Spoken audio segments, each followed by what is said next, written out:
सिंधु घाटी सभ्यता इंसानी कुशलता का प्रमाण है। यह हजारों साल पहले भारतीय उपमहाद्वीप के उत्तर पश्चिमी इलाके में फली फूली थी। यह रहस्यमय सभ्यता, जिसे हड़प्पा सभ्यता भी कहा जाता है, मानव इतिहास का एक मनोरम अध्याय है। यह हमें इसके रहस्यों को उजागर करने और दुनिया पर इसके गहरे प्रभाव को समझने के लिए आमंत्रित करती है। सिंधु सभ्यता लगभग 3300 ईसा पूर्व में उभरी और 2 सहस्राब्दियों से अधिक समय तक फली फूली। यह एक विशाल क्षेत्र में फैली हुई थी, जिसमें आज के भारत, पाकिस्तान और अफगानिस्तान के हिस्से शामिल हैं। यह इसे सबसे व्यापक प्राचीन सभ्यताओं में से एक बनाता है, जो अपने पैमाने और कौशल में मेसोपोटामिया और मिस्र को भी टक्कर देती है। 20वीं सदी की शुरुआत में सिंधु सभ्यता की खोज ने प्राचीन भारत के बारे में हमारी समझ में क्रांति ला दी। इसने भारतीय सभ्यता की समय रेखा को कई सदियों पीछे धकेल दिया। इसने एक अत्यधिक विकसित शहरी संस्कृति का भी खुलासा किया, जो सिंधु नदी घाटी में फली फूली। सिंधु सभ्यता रातों रात नहीं उभरी। ये सांस्कृतिक विकास की एक लंबी प्रक्रिया की परिणति थी। पुरातात्विक साक्ष्यों से पता चलता है कि लगभग 7000 ईसा पूर्व सिंधु घाटी क्षेत्र में शुरुआती कृषक समुदाय दिखाई देने लगे थे। ये समुदाय गेहूं और जौ जैसी फसलें उगाते थे और भेड़, बकरियां और मवेशी जैसे जानवरों को पालतू बनाते थे। समय के साथ ये कृषक समुदाय आकार और जटिलता में बढ़ते गए। उन्होंने मिट्टी के बर्तन और धातु कर्म जैसी नई तकनीकों का विकास किया और पड़ोसी क्षेत्रों के साथ व्यापार नेटवर्क स्थापित किए। 3300 ईसा पूर्व तक ये समुदाय बड़े नियोजित शहरों, वजन और माप की एक मानकीकृत प्रणाली और एक विशिष्ट कलात्मक शैली के साथ एक पूर्ण सभ्यता में बदल गए थे। सिंधु सभ्यता का उदय संभवतः कई कारकों से हुआ था, जिसमें सिंधु घाटी की उपजाऊ जल और मिट्टी, सिंचाई के लिए पानी की उपलब्धता और प्राचीन व्यापार मार्गों के चौराहे पर क्षेत्र की रणनीतिक स्थिति शामिल है। सिंधु सभ्यता अपने प्रभावशाली शहरी केंद्रों जैसे मोहनजोदड़ो, हड़प्पा और लोथल के लिए प्रसिद्ध है। ये शहर शहरी नियोजन के चमत्कार थे, जिनमें ग्रिड जैसे सड़क लेआउट, परिष्कृत जल निकासी व्यवस्था और बड़ी सार्वजनिक इमारतें थीं, जिनमें अन्न भंडार और स्नान परिसर शामिल थे। इन शहरों के निवासी मिट्टी के बर्तनों, बुनाई, धातुकर्म और मुहर बनाने सहित कई प्रकार के शिल्प और उद्योगों में लगे हुए थे। वे कुशल कारीगर थे, जो टेराकोटा, तांबा, कांस्य और स्टीटाइट जैसी सामग्रियों से उत्तम वस्तुओं का उत्पादन करते थे। सिंधु अर्थव्यवस्था में व्यापार ने महत्वपूर्ण भूमिका निभाई। सिंधु लोग मेसोपोटामिया, मिस्र और अन्य क्षेत्रों के साथ बड़े पैमाने पर व्यापार करते थे। कपास, कपड़ा, मनके और हाथी दांत जैसी वस्तुओं का आदान प्रदान करते थे। इस व्यापक व्यापार नेटवर्क ने सांस्कृतिक आदान प्रदान को सुगम बनाया और सिंधु सभ्यता की समृद्धि में योगदान दिया।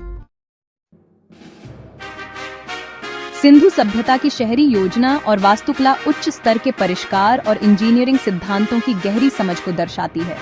उनके शहरों को एक ग्रिड प्रणाली पर स्थापित किया गया था, जिसमें सड़कें समकोण पर एक दूसरे को काटती थीं। इससे कुशल यातायात प्रवाह और अपशिष्ट प्रबंधन में सुविधा हुई। सिंधु लोग जल प्रबंधन के भी उस्ताद थे। उन्होंने विस्तृत जल निकासी व्यवस्था का निर्माण किया, जिसमें ढकी हुई नालियां सड़कों के किनारे चलती थीं और अपशिष्ट जल एकत्रित करने के लिए गड्ढे थे। इससे उनके शहरों की स्वच्छता सुनिश्चित हुई और बीमारियों को फैलने से रोका गया। मोहनजोदड़ो में विशाल स्नानागार जैसी सार्वजनिक इमारतों को बड़े पैमाने पर बनाया गया था और सिंधु लोगों के स्थापत्य कला कौशल को प्रदर्शित करते हैं। इन संरचनाओं का निर्माण मानकीकृत ईंटों का उपयोग करके किया गया था और इसमें उन्नत स्थापत्य तत्व जैसे मेहराब और स्तंभ शामिल थे। भाग 5। प्रतीक और लिपियां सिंधु रहस्य को समझना। सिंधु सभ्यता के सबसे दिलचस्प पहलुओं में से एक इसकी अशांत लिपि है। सिंधु लोगों ने लेखन की एक ऐसी प्रणाली विकसित की जो मोहरों, मिट्टी के बर्तनों और अन्य वस्तुओं पर दिखाई देती है। हालांकि दशकों के विद्वतापूर्ण प्रयासों के बावजूद लिपि अशांत बनी हुई है। सिंधु लिपि में सैकड़ों संकेत हैं, जो अक्सर जानवरों, मनुष्यों और अन्य रूपांकनों की छवियों के साथ होते हैं। विद्वानों ने लिपि की प्रकृति के बारे में विभिन्न सिद्धांतों का प्रस्ताव दिया है। कुछ का सुझाव है कि यह एक भाषा को अलग करता है, जबकि अन्य का मानना है कि यह द्रविड़ या भारत यूरोपीय भाषाओं से संबंधित हो सकता है। सिंधु लिपि का गूढ़ रहस्य सभ्यता के बारे में हमारी समझ में एक बड़ी सफलता होगी। यह उनकी भाषा, मान्यताओं और सामाजिक संगठन में अमूल्य अंतर्दृष्टि प्रदान करेगा। भाग 6, एक सभ्यता का धुंधलका। सिंधु के पतन पर सिद्धांत। लगभग 1900 ईसा पूर्व सिंधु सभ्यता का पतन शुरू हो गया। एक समय के संपन्न शहर धीरे धीरे उजड़ गए और सभ्यता का शहरी चरित्र पतन की ओर अग्रसर हो गया। इस गिरावट के सही कारणों पर अभी भी विद्वानों द्वारा बहस की जा रही है, लेकिन कई सिद्धांत प्रस्तावित किए गए हैं। एक सिद्धांत से पता चलता है कि पर्यावरणीय परिवर्तन, जैसे कि सिंधु नदी के मार्ग में बदलाव या जलवायु परिवर्तन ने भूमिका निभाई होगी। इन परिवर्तनों से सूखा, बाढ़ या अन्य पारिस्थितिक व्यवधान हो सकते थे, जिन्होंने सभ्यता के कृषि आधार और शहरी केंद्रों को कमजोर कर दिया था। एक अन्य सिद्धांत संभावित सामाजिक और राजनीतिक कारकों की ओर इशारा करता है। आंतरिक संघर्ष, अधिक जनसंख्या या व्यापार नेटवर्क के टूटने से सभ्यता कमजोर हो सकती है, जिससे यह बाहरी दबावों के प्रति संवेदनशील हो जाती है। सिंधु की गूंज, विरासत और निरंतरता। अपने पतन के बावजूद सिंधु सभ्यता ने एक स्थायी विरासत छोड़ी।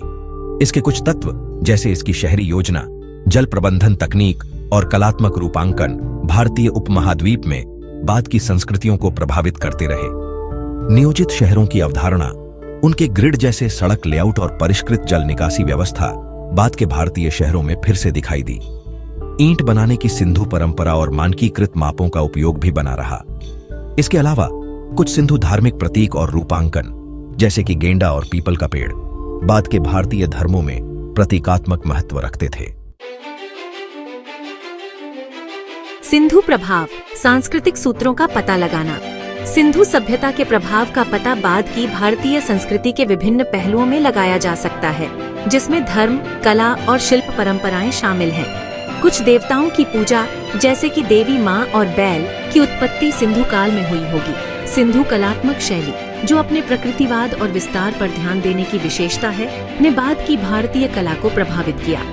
बाद की भारतीय कला में टेराकोटा मूर्तियों, जानवरों के रूपांकनों और ज्यामितीय पैटर्न के उपयोग से सिंधु सौंदर्य की स्थायी विरासत झलकती है। इसके अलावा कुछ सिंधु शिल्प परंपराएं, जैसे मनका बनाना, मिट्टी के बर्तन और धातुकर्म, बाद की शताब्दियों में भी फलते फूलते रहे, बदलते स्वाद और प्रौद्योगिकियों के साथ विक्रम और अनुकूलन करते रहे। सिंधु को फिर से खोज, पुरातात्विक उपक्रम। 20वीं शताब्दी की शुरुआत में सिंधु सभ्यता स्थलों की खोज और खुदाई ने प्राचीन भारत के बारे में हमारी समझ में एक महत्वपूर्ण मोड़ ला दिया। तब से पुरातत्वविद इस गूढ़ सभ्यता के रहस्यों को उजागर करने के लिए अथक प्रयास कर रहे हैं। मोहनजोदड़ो, हड़प्पा, लोथल और धोलावीरा जैसे प्रमुख पुरातात्विक स्थलों की व्यापक खुदाई की गई है, जिससे सिंधु लोगों, उनकी संस्कृति और उनके जीवन के तरीके के बारे में जानकारी का खजाना सामने आया है। इन उत्खननों से घरों, सड़कों, सार्वजनिक भवनों और कलाकृतियों की एक विशाल श्रृंखला का पता चला है। सिंधु सभ्यता का अध्ययन एक सतत प्रक्रिया है, जिसमें नई खोजें और व्याख्याएं लगातार इस उल्लेखनीय संस्कृति के बारे में हमारी समझ को नया रूप दे रही है। सिंधु के रहस्यों पर प्रकाश डालने के लिए पुरातत्वविद नए स्थलों का पता लगाना, कलाकृतियों का विश्लेषण करना और सिद्धांत विकसित करना जारी रखे हुए हैं। सिंधु का स्थायी आकर्षण, एक कालातीत विरासत। सिंधु घाटी सभ्यता हमारी कल्पना को मोहती रहती है। यह प्रारंभिक मनुष्यों की सरलता और रचनात्मकता का प्रमाण है।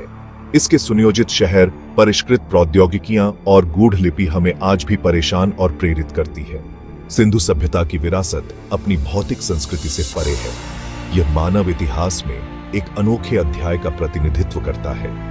एक ऐसा समय जब सिंधु घाटी में एक परिष्कृत शहरी सभ्यता फली फूली, जिसने भारतीय उपमहाद्वीप और दुनिया पर एक अमिट छाप छोड़ी। जैसे जैसे हम सिंधु के रहस्यों को उजागर करते रहते हैं, वैसे वैसे हम मानव इतिहास की परस्पर वर्बंडनहाइट और प्राचीन सभ्यताओं की स्थायी विरासत की गहरी सराहना करते हैं। सिंधु की कहानी नवाचार, लचीलापन और मानव संस्कृति की स्थायी शक्ति की कहानी है।